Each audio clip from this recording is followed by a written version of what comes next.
chez moi, mais moi, ce que je voulais, c'est vivre en appartement, c'est vivre ma vie.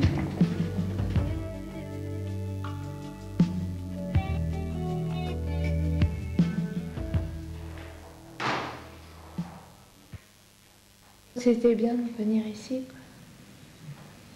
Pour avoir une certaine liberté, pas de grosses structures, où il y a un règlement strict et puis comme il y a beaucoup de monde, tu es obligé de te plier. Et en même temps être protégé d'une certaine façon quand même. Qu'est-ce qu'il y a comme changement par rapport à où tu étais avant, surtout? Le fait de pouvoir dire, faire ce que tu veux chez toi. Parce qu'en collectivité, si tu mets la musique trop fort ou la télé trop longtemps, on te dit oh là là, t'en allais se coucher et tout. De manger ce que tu veux aussi, puisque tu fais tes courses, donc t'achètes ce que t'aimes. Ça va? Ouais, ça va. Tu viens t'aider pour préparer ton repas? Ouais, j'ai décidé de faire une salade composée. D'accord. Qu'est-ce que tu vas mettre dedans? Du riz, des tomates, du thon, des champignons. Ouais. Et en contrepartie, c'est surtout la difficulté d'occuper son temps. Pas la matinée, parce que entre le rangement de l'appartement, la préparation, les repas. Mais l'après-midi, occuper son temps, c'est quelquefois dur. Tu restes comme ça? Alors pour mardi midi, qu'est-ce que tu vas mettre? Ben, je pourrais prendre un steak et puis on fera des spaghettis bolognese.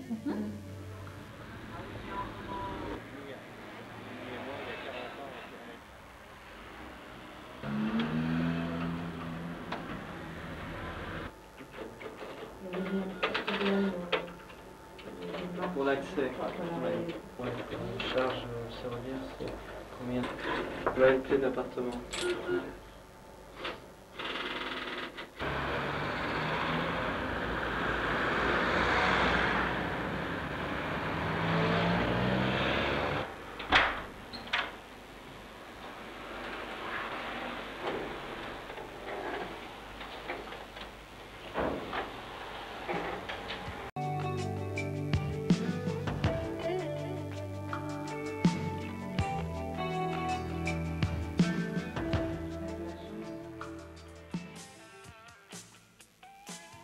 Quand on est handicapé, c'est à nous d'aller faire les autres. Les autres n'ont jamais fait nous.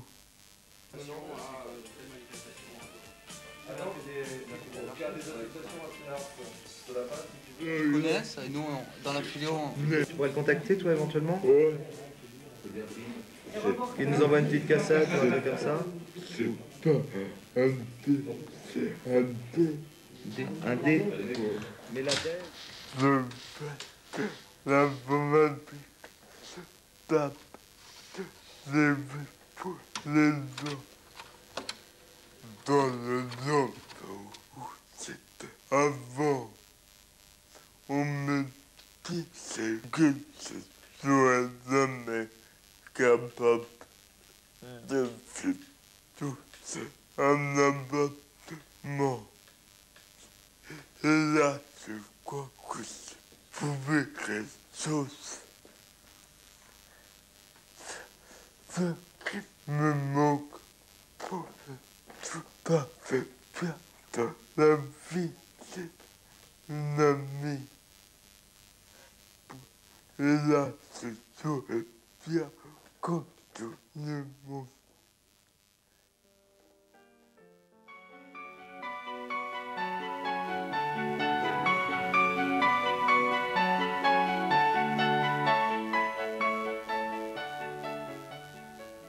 Nous nous connaissons depuis 1993.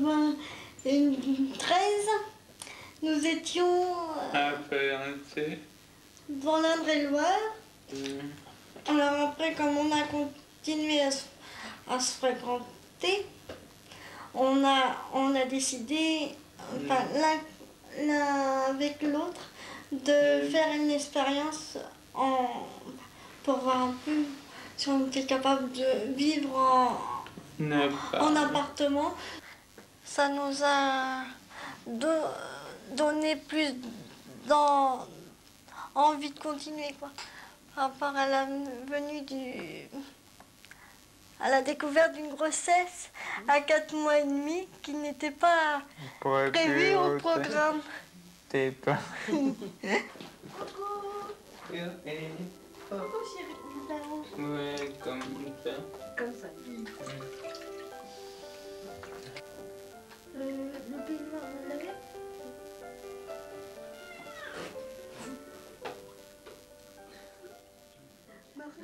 Mais bon, on a le même regard avec un bébé que pour un couple qui est valide et qui a un bébé. On est toujours, on craque, quoi. On peut pas résister devant ce petit bout de chou. Ah oui, papa, comme d'habitude. De toute façon, il n'y a plus de l'infini. Il est trop pesant, il est trop lourd à porter. Parce que, je sais pas, dans la vie quotidienne quand même, que tu le veuilles ou non, tu es toujours, Sonia Violaz, handicapée physique. Donc même si tu veux enlever ce détail du handicap, il restera toujours collé à toi comme un scotch. Ça fait partie de la personnalité de la personne, ça fait partie de ce qu'on voit tous les jours et qu'on ne peut pas enlever. Donc c'est cette proximité, ce ménage à trois entre la souffrance du handicap, la souffrance d'avoir peur d'approcher les gens et leur peur à eux, aux gens, pour t'approcher, qui fait qu'il faut vraiment surmonter ce problème. Des fois, tu as envie d'avancer et tu es freiné par ton handicap. Il y a plein de trucs qui te freinent. Tu as envie de faire des trucs que tu ne peux pas faire. Ça, c'est une carence. C'est une carence, c'est un manque. Quand tu peux vraiment pas réaliser quelque chose par rapport à un problème physique que tu n'as même pas demandé à avoir, qui est en option quand tu es né, ça fait chier que tu sois obligé de t'astreindre à ne pas y arriver sous prétexte que c'est en toi et que ça te freine. Ton handicap, quand tu grandis, tu l'as toujours. Mais tu apprends à moduler avec, tu apprends à faire copain-copain avec lui. C'est ton pote après ton handicap. Donc il faut absolument, je dirais presque, te forger une personnalité avec le fait que ton handicap te diminue. Mais cette diminution, la transformer en force pour pratiquement utiliser tes désavantages à ton avantage.